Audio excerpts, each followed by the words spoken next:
Saudara-saudara kaum muslimin rahimakumullah, sudah lewat masanya kita umat Islam berkotak-kotak karena hal-hal kecil yang tidak prinsip. Sudah lewat masanya kita bertengkar karena hal-hal kecil yang menyangkut soal-soal teknis. Sudah datang waktunya kita menyusun shaf yang lebih lurus, oleh karena tantangan-tantangan yang akan kita hadapi jauh lebih berat dari yang sudah kita lalui. Dan tentu orang yang tidak senang umat Islam bersatu masih banyak. Orang yang tidak senang umat Islam kompak masih gentayangan di mana-mana. Terang-terangan menghantam Islam jelas mereka tidak berani. Kenapa? Ada satu modal positif dari kita umat Islam, yaitu fanatisme agama. Artinya, walaupun konsep agama tidak dilaksanakan, tapi kalau jihad dan berjuang untuk agama, dia mau berkorban nyawa. Ini merupakan modal yang positif. Maka orang ngerti betul, kalau Islam dihantam terang-terangan, yang paling goblok juga mesti marah. Mesti marah, mesti tersinggung, mesti terhina. Kalau agamanya dihantam terang-terangan, dia mesti bangkit. Maka untuk menghantam Islam, orang tentu masih menerapkan teorinya Slop-Horgraunya. Orang masih memakai taktik dan strateginya Dr. Van der Plas. Mau menghantam Islam, masuk ke dalam, bikin kacau Islam dari dalam. Tidak bisa assalamualaikum latihan, assalamualaikum. Tidak bisa pakai sorban, pakai sorban. Bicara di tengah umat Islam seolah-olah untuk kepentingan dan membela umat Islam. Di belakangnya tidak lain tujuannya untuk menghancurkan Islam dari dalam. Maka kiai diadu dengan kiai, ulama diadu dengan ulama, umat bertengkar dengan sesama umat karena perbedaan organisasi. Maka jadilah kita nasib umat Islam persis seperti jangkrik. Marilah kita menyadari bahwa perbedaan pendapat satu hal yang wajar. Seorang muslim boleh dibungkus oleh baju apapun saja, tapi jiwa dan semangat Islamnya tidak boleh luntur oleh baju yang membungkusnya. Islam adalah milik muslim. Apa dia jadi tentara, apa dia jadi polisi, apa dia jadi pejabat, apa dia jadi seniman, apa dia jadi teknokrat, apa dia jadi artis, jikalau dia muslim, maka Islam adalah miliknya. Harus wajib dijaga dan dibela secara bersama-sama.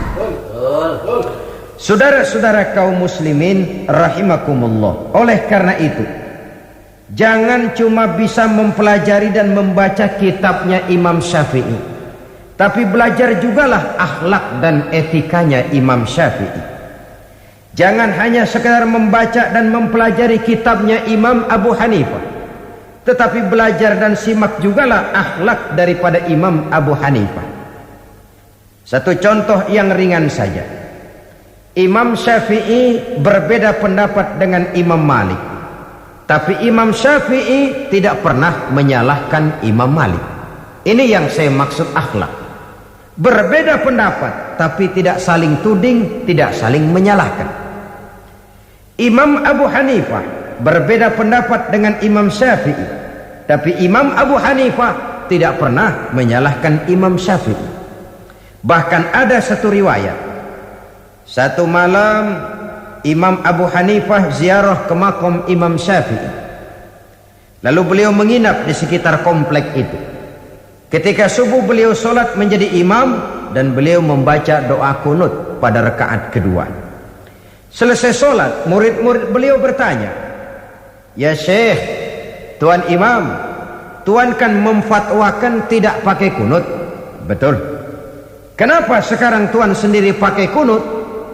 Apa jawab Imam Syafi'i? Apa jawab Imam Abu Hanifah? Sederhana saja, ihtiraman li Syafi'i. Saya menghormati pendapatnya, saya menghormati fatwanya daripada Imam Syafi'i ini. Berbeda pendapat tapi saling menghormati. Berbeda pendapat tapi tidak saling menyalahkan. Ini yang hilang sekarang. Kita baru beda pendapat sedikit aja kayaknya udah lakum dinukum. Maka perbedaan pendapat tidak lagi jadi rahmat, malah sering jadi bala. Dalam kehidupan sehari-hari kita sering lihat di desa-desa terpencil ini terangkat ke permukaan. Yang satu usoli, yang satu enggak, pisah RW. Yang satu Jumatan azan sekali, yang satu 2 kali bikin masjid di samping masjid. Satu kunut, satu tidak, main asah bendok. Kalau hal seperti ini berkelanjutan, kita akan tertarung di kaki teman sendiri, menggunting dalam lipatan, menjegal kawan seiring, dan kita sendiri yang akan menderita kerugian. Oleh karena itu, pada pertemuan kali ini, marilah kita bina kerukunan antar umat seagama. Baju boleh berbeda, bendera boleh beraneka warna, kaos dan jaket boleh juga tidak sama. Tapi jikalau merasa muslim, jangan perbedaannya yang kita perbesar, tapi persamaannya yang kita cari. Hanyalah jikalau kita rukun, kompak, guyup dan bersatu, saya yakin kita akan bisa berbuat lebih banyak, baik untuk kepentingan agama, bangsa dan negara yang sama-sama kita cintai ini. Tapi jikalau kita berpecah belah, centang perenang, satu ke barat, satu ke timur, lain ke utara, satu lagi ke selatan, tidak ada persamaan persepsi, maka kita akan tertarung di kaki teman sendiri. Kita juga yang akan jadi lemah akibatnya. Saudara-saudara kaum muslimin rahimakumullah. Oleh karena itu, kerukunan antar umat seagama merupakan hal yang wajib kita laksanakan, agar dengan itu kita menjadi satu umat yang kuat untuk sanggup menjawab segala tantangan-tantangan dan problema-problema yang timbul, untuk meningkatkan harkat dan martabat kehidupan umat beragama. Bahwa kita punya keyakinan Islam tinggi, tidak ada yang lebih tinggi lagi daripada Islam, itu benar. Yang salah kalau itu sekadar kita jadikan apologi, sekedar untuk teriak-teriak membanggakan diri tanpa kita mau melihat apa yang kenyataan di dalam kehidupan kita sebagai umat. Kita bangga berteriak al-Islam ya'lu wa la yu'la alaih. Islam itu tinggi dan tidak ada yang lebih tinggi lagi daripada Islam. Kalau soal Islamnya jelas, tapi kalau sudah bicara soal umatnya, kita ini kayak orang main layangan. Layangannya tinggi kelik di mana-mana, yang mainin tetap aja di bawah. Padahal kita tidak ingin bernasib seperti orang main layang-layang. Layang-layangnya tinggi mengapung, sedangkan yang main layang-layang tidak pernah kemana-mana. Kita ingin seperti orang naik membuat pesawat, lalu ikut naik pesawat, terbang bersama pesawat itu. Kalau Islam memang agama yang tinggi, maka kita muslim juga harus menjadi umat yang tinggi. Tinggi pendidikannya, tinggi ekonominya, tinggi kesadaran beragamanya, berbangsa dan bernegaranya, tinggi nilai etikanya, tinggi semangat jihadnya, dan begitulah selanjutnya. Bukan sekedar apologi dengan menyanyi-nyanyikan Islam sebagai agama yang tinggi sementara kita berada di bawah. Untuk itu kita memerlukan kebersamaan, dan kebersamaan hanya akan muncul dengan kesadaran bahwa setiap kita merupakan bagian dari yang lain. Saudara yang jadi seniman, berjuanglah untuk Islam lewat karya seninya. Saudara yang pejabat, pergunakanlah jabatan itu untuk kepentingan agamanya, Islamnya, sebagaimana pejabat lain dari agama lain juga berbuat untuk kepentingan agamanya. Jangan kadang-kadang kalau sudah mau pensiun baru jihad.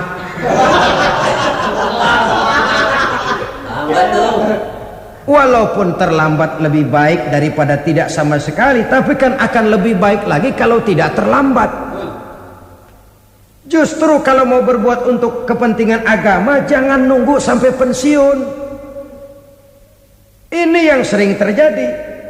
Kalau sudah pensiun, tanda tangan dah kagak laku. Memo udah nggak dihargain, pengaruh sudah nggak ada, baru mau jihad. Ngomongnya hebat, segala macamnya hebat. Kemarin kemana?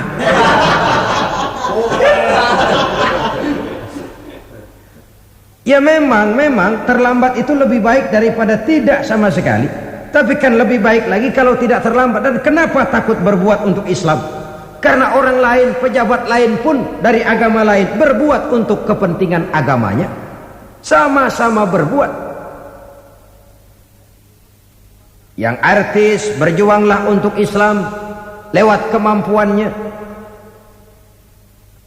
Yang teknokrat berjuanglah untuk Islam dengan teknologinya. Dan begitulah selanjutnya. Jikalau setiap kita berpikir bagaimana kita menghidupkan nilai-nilai Islam ini, saya yakin dengan kebersamaan maka nilai-nilai Islam akan lebih berkibar dan berkobar di bumi pertiwi yang kita cintai ini. Saudara-saudara kaum muslimin rahimakumullah, mari kita bina dan kita tingkatkan kerukunan antar umat seagama. Perbedaan pendapat jangan menyebabkan kita saling bergontokan, tapi saling menghormati, saling menghargai.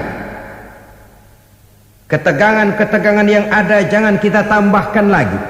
Bahkan persamaannya lah yang harus kita cari dan bukan perbedaannya yang kita besar-besarkan. Mari kembali kepada kesadaran. Islam telah mengikat kita dengan tali akidah. Wa'tasimu bihablillahi jami'an wala tafarraqu. Berpegang teguhlah kamu kepada tali Allah, kepada Islam ini, kepada Al-Quran ini, dan jangan kamu berpecah belah, jangan kamu bercerai-berai. Quran tidak melarang kita berbeda pendapat, hadis tidak melarang kita berbeda pendapat. Baik Quran maupun hadis sama-sama melarang kita berpecah belah. Di dalam satu hadis Nabi memberikan peringatan tegas sekali. Isnani la yanzurullahu ilaihima yaumal qiyamah. Ada dua golongan manusia yang di hari kiamat nanti tidak akan dipandang oleh Allah Subhanahu wa taala. Dua macam manusia di akhirat nanti didiemin aja. Enggak diaru-aruin, dipanteng. Enggak diendain. Bukan main saudara-saudara. Jangankan di akhirat, di dunia ini aja ya. Kalau kita didiemin aja sama orang tua kita, bingung deh. Didiemin aja sama mertua, bingung. Bingung. Ini orang tua maunya apa, Bu? Ya kalau salah ditegur, kalau perlu diadili, diadili. Ini enggak, didiemin aja, bingung. Apalagi itu di dunia, apalagi di akhirat. Sedangkan di akhirat nanti kan orang kan tumben ke akhirat kan. Belum pernah ada sebelumnya yang ke sana. Sudah ke akhirat baru pertama kali. Untuk seterusnya sampai sana nggak ada yang ngaruin, didiemin aja. Ya Allah, alangkah malangnya. Siapa mereka itu? Pertama kata Nabi, orang yang didiamkan saja oleh Allah itu qati'ur rahim. Orang yang suka memutuskan silaturahmi. Orang yang suka marah-marahan. Sakit palanya kalau nggak marahan sama orang. Saudara-saudara kaum muslimin rahimakumullah. Ini kan simbol orang yang nggak mau rukun, orang yang nggak mau bersatu, merasa hebat kalau bisa ngantem orang lain. Walaupun dia sendiri sebenarnya barangkali tidak lebih baik dari yang dihantamnya. Sebab biasanya maling ayam merasa hebat kalau berhadapan dengan maling kambing. Itu biasa. Dia nggak merasa bahwa dia nyolong ayam. Wah, si ayam nggak apa-apa kecil, no, kambing no. Maling kambing akan merasa dirinya benar kalau berhadapan dengan maling kebo. Jadi kalau kita melihat kesalahan orang lain, kita sering lupa dengan kesalahan yang kita lakukan. Disinilah rahasia Nabi berpesan, tuba liman saghalahu aibuhu an uyubin nas. Beruntunglah orang-orang yang kekurangan dirinya, aib dirinya, menyebabkan dia cukup sibuk untuk tidak mengorek-orek aib dan kekurangan pada diri orang lain. Beruntung orang yang aib dirinya, Kekurangan dirinya menyebabkan dia sibuk sampai tidak sempat mencari-cari kekurangan pada diri orang lain. Tapi celaka benar orang yang terlalu sibuk mencari dan mengorek aib dan kekurangan orang lain sampai dia lupa kepada aib dan kekurangan dirinya sendiri. Jadi manusia pertama yang nanti tidak akan diopeni oleh Allah, orang yang suka memutuskan silaturahmi. Kadang-kadang kalau sudah marah pakai grup-grupan, ngebon, ngundang ngajak orang lain, marahan yuk, marahan. Ini marahan pakai ngajak orang. Yang kedua, jarsu, tetangga yang jahat dengan tetangganya. Saudara, tidak ada kemenangan tanpa kekuatan. Tidak ada kekuatan tanpa kesatuan. Tidak ada kesatuan tanpa silaturahmi. Sebab itu konsep silaturahmi dalam Islam merupakan bagian pokok daripada ajaran agama Islam. Hanya dengan silaturahmi kita akan bersatu. Hanya dengan persatuan akan timbul kekuatan. Dan hanya dengan kekuatan kita bisa meraih kemenangan. Tanpa kekuatan, kemenangan sebuah mimpi. Tanpa kesatuan, kekuatan tidak akan pernah lahir. Dan tanpa silaturahmi, kesatuan tidak akan pernah terwujud. Yang kedua, kerukunan antar umat beragama. Kita memaklumi bahwa kita bangsa Indonesia adalah satu bangsa yang sangat majemuk. Ribuan pulau, segala macam warna kulit, suku bangsa dan bahasa merupakan cerminan dari wajah Republik Indonesia ini. Pancasila sebagai dasar dan falsafah negara sesungguhnya dapat menjadi bumi yang subur bagi tumbuh dan berkembangnya setiap agama yang sah dan diakui di Republik Indonesia ini. Islam sesuai dengan namanya berarti damai, aman dan tentram. Sejarah menjelaskan kepada kita, belum pernah Islam ini dikembangkan dengan ujung pedang. Belum pernah Islam ini dikembangkan dengan kekuatan materi. Selamanya Islam berkembang dengan nilai-nilai moral dan al-akhlakul karimah. Kalaupun pernah terjadi perang dalam Islam, maka perang itu sendiri sesungguhnya bukan untuk memaksakan keyakinan, karena keyakinan sungguh tidak bisa dipaksakan. Perang yang timbul dalam Islam sesungguhnya tidak lebih daripada upaya untuk menjaga dan mempertahankan keyakinan dari hinaan, cemoohan, dan dari tekanan-tekanan yang muncul pada ketika itu.